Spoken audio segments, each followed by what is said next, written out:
అలాగే ఇప్పుడు మీ పరిస్థితి కూడా అసలు వాళ్ళ దగ్గర నుంచి నోటీసులు వచ్చేంత మాత్రాన్ని ఇప్పుడు వైసీపీ వాళ్ళు ఏం పట్టించుకోలేదు, మీరు ఏం పట్టించుకోరు, దానికేం కాలం లేదు. కానీ అంత పరిస్థితి మీరు ఎందుకు తెచ్చుకోవాలి? ఇంతకుముందు సార్ చిన్న ఎలిగేషన్ వస్తే రాజీనామా చేసిన సభ్యులు మనం చూసాం సార్. అలాగా మీరు పరిపాలించాల్సింది పోయి ఎందుకు మీ నోటీసులు ఎందుకు తెచ్చుకోవాలి? సరే పోతే మీరు చెప్తున్నారు మేము డబ్బులు ఇచ్చి బహిరంగంగా కొనమని చెప్తున్నారు, దానికి వైఎస్ఆర్సీపీ వాళ్ళు చెప్పండి పెద్దలు.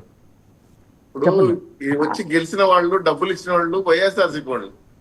ఉప ముఖ్యమంత్రిగా ఉన్నటువంటి ముద్రనారాయణ వాళ్ళకి కావాల్సిన వ్యక్తులను పిలుచుకొని ఇంత డబ్బులను కేటాయించి ఇచ్చాడు, పార్టీ చీల్చుకొని వచ్చాడు. ఆయన మేము ఇవ్వట్లా, మేము తెలుగుదేశం పార్టీ ఇవ్వాల, వాళ్ళే వాళ్ళ అధికారులు వాళ్ళ పార్టీ చిచ్చులు పెట్టి రాజకీయం చేయకూడదు.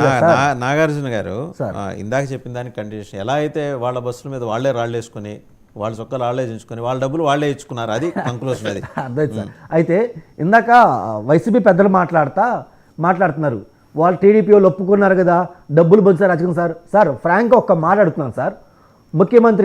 ముఖ్యమంత్రి నారా చంద్రబాబు నాయుడు దగ్గర నుంచి ఉప ముఖ్యమంత్రి పవన్ కళ్యాణ్ దగ్గర నుంచి గెలిచిన మీ జగన్మోహన్ రెడ్డి గారు అవసరం ఎవరైనా పర్లేదు సార్, డబ్బులు పచ్చకుండా మన క్షేత్రస్థాయిలో పనిచేసినా మీ గుండెల మీద చేసుకొని చెప్పండి.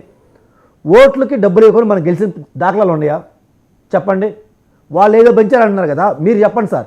మీ జగన్మోహన్ రెడ్డి గారు మీరు ఎక్కడైతే పులివెందులో పోటీ చేశారో డబ్బులు ఇవ్వకుండా ఓటుకి 2,000, 3,000, 5,000 డబ్బులు ఇవ్వకుండా మీరు గెలిచారా చెప్పండి? అది తప్పు కాదా మరి? సార్ ప్రతిసారి ఈ వైసీపీ వాళ్ళు ఏం చేస్తారంటే సార్ ప్రతిసారి నీతులు చెబుతారు, కానీ ఆ నీతులు పాటించరు. ఏం చెప్తున్నారు? మా జగనానికి ధైర్యం ఎక్కువ, మీ జగనానికి ఎంత ధైర్యం ఉందో పోయిన 5 ఏళ్ళు మనం చూసాం. ఆయన నరేంద్ర మోడీ గారి కాళ్ళకి సాక్షాత్ నమస్కారం ఎలా చేశారు చూసాం. ఇప్పటికీ నరేంద్ర మోడీ గారిని ఒక్క మాట్లాడకుండా ఇక్కడ లోకల్లో ఉన్న పార్టీలను బట్టి ఎంత బాగా చూస్తే మనం చూసాం సార్. మీరే మాట్లాడతారు కానీ నరేంద్ర మోడీ గారి కాళ్ళకి సాక్షాత్ చేసిన ఫోటో ఒక్కటి కనుక మీరు చూపిస్తే మేము రాజకీయాలు మానేస్తాం. Right sir. పీసీఆర్ మీ దగ్గర విజువల్స్ ఉంటే ఆ రోజు సార్ మీకు గుర్తులేదు, ఎయిర్పోర్ట్ నుంచి వస్తుంటే సాక్షాత్ నమస్కారం చేయబోతే నరేంద్ర మోడీ గారు లేపారు సార్. అంటే సార్ మీకు గుర్తుండిపోవచ్చు సార్, ప్రజలు మేము అబ్జర్వ్ చేస్తుంటాం మాకు గుర్తుంది సార్. మీరు తప్పు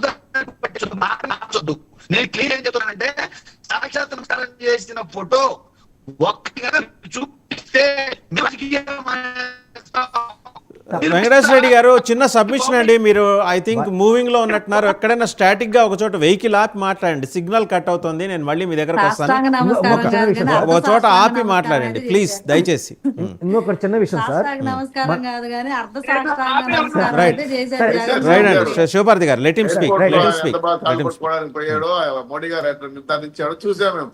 రైట్ శ్రీనివాసరావు గారు ఈయన మాట్లాడండి. ఇంకొకటి సార్, వైసీపీ పెద్దలు చెప్తా ఒక డిప్యూటీ మేయర్ తీసుకున్నంత మాత్రాన మున్సిపాలిటీలో ఉన్న రోడ్లు మొత్తం ఏం బాగు చేస్తారా, స్ట్రీట్లో లైట్లు మొత్తం రిపేర్ అయిన లైట్లు మొత్తం తీసేస్తారా, లేదా డ్రైనేజ్ సిస్టమ్ మొత్తం రిపేర్ చేస్తారంటున్నారు కదా. అంటే దీన్ని బట్టి ఏంది, గత 5 ఏళ్లుగా మీరు చోద్యం చూస్తూ కూర్చున్నారు, చెక్క భజన చేస్తూ కూర్చున్నారు.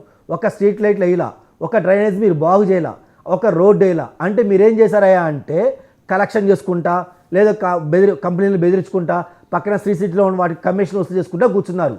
ఎందుకంటే సార్ ఈయన ఒప్పుకున్నారు ఏమని, అక్కడ ఒక డ్రైనేజీ మీరు బాగు చేయగలరా, లేదా ఒక స్ట్రీట్ లైట్ మీరు వేయగలరా. అంటే మీనింగ్ ఏందానికి, గత 5 సంవత్సరాలు వీళ్ళు ఏదైతే పరిపాలన చేశారో ఆ పరిపాలనలో వీళ్ళు ఒక డ్రైనేజ్ బాగు చేయలేదు, అలా ఒక స్ట్రీట్ లైట్ మార్చలేదు, ఒక రోడ్డు వేయలేదు, ఈయన ఒప్పుకున్నారు కదా సార్. అంటే మీ పరిపాలన ఎంత చెత్తగా ఉందో మీరే ప్రజలకు చెప్తుంటే ఇంకా మా పాత్ర కూడా మీరే చేస్తున్నారు కదా సార్. దానికైతే మేము ఒప్పుకుంటాం సార్, మీరు గ్రేట్ అని చెప్పి చెప్పండి. సరే ఒక్క నిమిషం అండి వెంకటేశ్వర రెడ్డి గారు, లేటెస్ట్